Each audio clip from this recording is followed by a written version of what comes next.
Shakawe karinga kwa banhe Namardonu jong alapang Nganwa dia jingkmen sa sisien banaya biang Hurray kumnong ale habang alasate Haune ukindri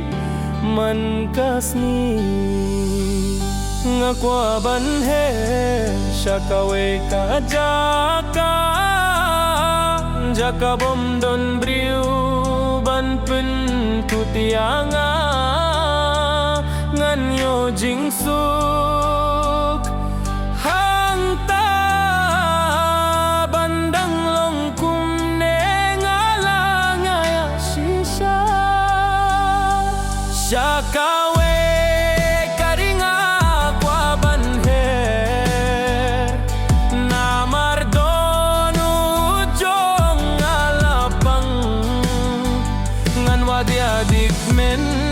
sa sisien banyo piang hirekum nong ale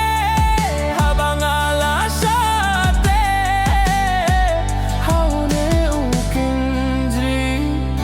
man kasni